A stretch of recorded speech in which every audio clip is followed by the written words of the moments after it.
somebody or something is selling U.S. treasuries, U.S. bonds at an alarming rate. The market's just closed. Yeah, the Dow Jones recovered a bit, only fell 350. It was down 1,200 earlier. S&P only fell 11. It was down more than that earlier. Actually, NASDAQ squeaked out a small gain, 15 points. Gold's getting clobbered, $60 down. Silver is recovering a bit. That's not the story of the day. From my perspective, I want to hear your thoughts. The story of the day is this, if you're not watching it. The 10-year bond yield, as of recording this video at market close, has spiked 23 basis points today. And as of right now, sitting at 4.22%. That is a massive sale of U.S. debt. And it's very, very unusual in a risk-off environment like this to see bond yields spike, certainly that aggressively. Again, I'm a layperson, not an economist, not a market expert, but I do follow this stuff. And my understanding is when you have bonds are usually U.S. bonds, U.S. debt is usually a flight to safety. And when you have people buying bonds, the yields move down, okay? It's inversely correlated. So debt is being sold.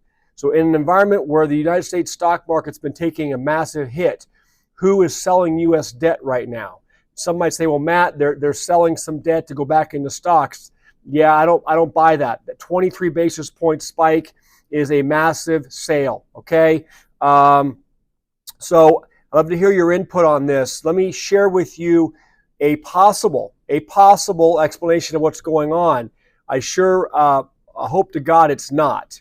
But let's start with the news out of Washington this morning when Trump came out of the AP. It says, undeterred by a stock market collapse that's continued for days, President Trump threatened additional tariffs on China on Monday, raising fresh concerns that his drive to rebalance the global economy could intensify a financially destructive trade war. Trump's threat, which he delivered on social media, came after China said it would retaliate against the United States tariffs that were announced last week. And China, I believe, came back with a reciprocal 34% tariff. So Trump says today, if China does not withdraw its 34% increase above their already long-term trading abuses by tomorrow, April 8th, 2025, the United States will impose additional tariffs on China of 50%, effective April 9th, he wrote on Truth Social. Additionally, all talks with China concerning their requested meetings with us will be terminated. It says if Trump implements his plans, U.S. tariffs on imports from China would reach a combined 104%. The new taxes would be on top of the 20% tariffs announced as punishment for fentanyl trafficking and the separate 34% tariffs announced last week. Not only could that increase prices for American consumers, it could give China an incentive to flood other countries with cheaper goods and seek deeper partnerships with other trading partners. Again, I don't even think that's the biggest risk to the United States. Again, as a layperson here, give me your thoughts. I decided when I saw that the 10-year was spiking, the yield was spiking that aggressively in the last hour or so before the market closed. And once the market closed, it spiked quickly another 3 or 4 basis points. Again, I don't know if it's going to come back or not, but I quickly Googled China's sale of U.S. debt. Because I think to myself, who right now is selling that much U.S. debt? What's happening? So I found a story today that was posted on the Telegraph, and it's entitled "The Nuclear Option China Could Take If in the Trade War with the United States." And this is very, very serious, and it led to me posting the thumbnail today for the video, which said it's game over if, okay? And again, this could get very, very serious for the United States if this happens, and if this is happening. I'm not saying it is.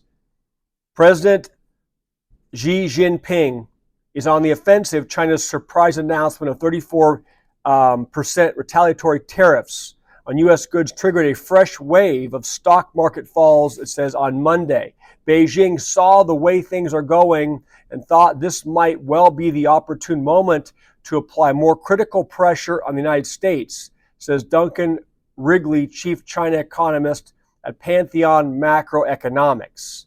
The U.S.-China standoff triggered a 13.2% fall in the Hong Kong's Hang Seng Index on Monday.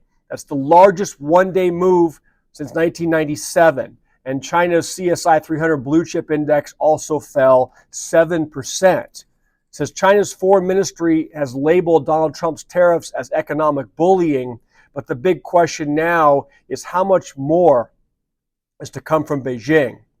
In theory, Xi is sitting on a potentially nuclear option as he turns the screws on Trump. Now, I'm not saying I agree with this article. I'm just throwing this out there based upon what I'm seeing happening this afternoon in the United States debt markets. China is the second largest holder of U.S. debt, known as treasuries in the world. If it opted to dump this government debt, the blow to the United States would be seismic. According to the U.S. Treasury in January, China held $761 billion in American government bonds. This was second only to Japan, which holds more than $1 trillion, and nearly a tenth of all foreign-held U.S. government debt. Robin Brooks, senior fellow at the Brookings Institute, says the real figure is even higher, likely around $1 trillion, after accounting for the unknown sums that China holds via custody accounts in Europe. If China embarked on a mass sale of its U.S. treasuries, the value of the debt would plunge and yields would soar. This would drive up U.S. government borrowing costs and hammer the public finances in a highly destabilizing move. And let me say, we've been hearing for years, you hear, people come out and say, boy, what if China dumped the debt? It would destroy the economy.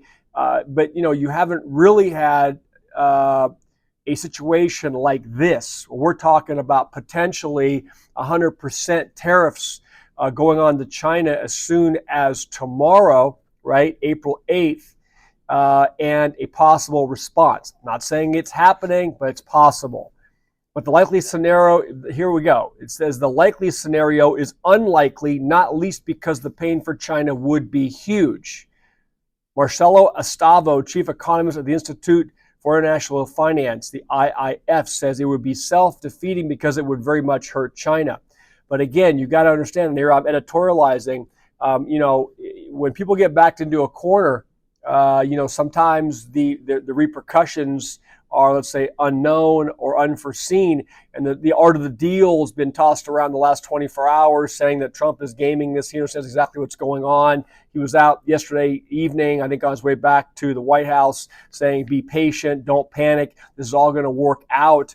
And so everyone not everyone, but there are certainly those in his cabinet and his supporters that believe that he probably has this under control. But here, this is a situation where it could escalate in a direction that he doesn't have any control of, possibly. Mark Williams, chief Asia economist at Capital Economists, says China dumping treasuries would be equivalent of lobbing a hand grenade at something sitting across from you in a room. Trump would get hit, but Xi would be burned too. The Chinese state and its banks own around $3 trillion in dollar assets. That's roughly the value of the UK's GDP. There's no way to offload $3 trillion of assets in a hurry. If China did start selling, it would trigger a plunge in dollar values, immediately hammering the value of all of its remaining dollar holdings. But it would also, by the way, guys, trigger an immediate plunge in dollar values here in the United States. And China would not have many options for what it could do with the proceeds of what it did sell, according to Williams.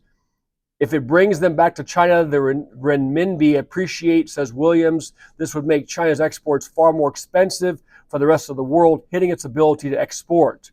Moreover, the economic harm in China would potentially be for nothing, as the U.S. Federal Reserve would step in to stop the damage in the U.S. before it could really get started. In a worst-case scenario, that China announces they're going to sell their U.S. Treasury holdings, for sure, yields in the market would spike. It would be a huge shock, but it says the Fed would very quickly come in and basically do a massive QE program and push yields all the way back down. So is that potentially what is setting up here, guys? I mean, again, just throwing this out there because this is the news today. Yeah, the markets recovered a little bit. It wasn't a Black Monday, but this is major. The weapon that China has is basically to tighten U.S. financial conditions and tank the U.S. economy. But given that the Fed can step in, that weapon just isn't very credible. Again, I'll let you guys weigh as to whether you think that weapon is credible or not. Given the rhetoric right now and the intensification of these reciprocal tariffs between these two countries. Don't want to go too long today. It's food for thought. But again, what can we do individually? It's like prepping. It's like having extra food, extra water, extra supplies, extra medications, extra tools, and stuff to make those tools work. Right, all that kind of stuff we've talked about on the channel before. But you also have to consider, and frankly, with this kind of stuff happening, I'm surprised that gold is selling off the way it has been, because this all seems to be angling towards an eventual further round of rate reductions and quantitative easing by the United States. And I don't know. I mean, obviously, if the tariffs result in a massive spike in inflation, the Fed's going to be hard pressed to come in and cut rates and restart QE. So this thing is, it's getting very serious. I don't know the last time I saw a 23 basis point spike in the 10-year in a given trading session. So thanks for watching. Thanks for supporting the channel. Subscribe, please, if you're not subscribed. And again, pay attention to what's going on. It is unfolding rapidly. Talk to you all soon. Bye.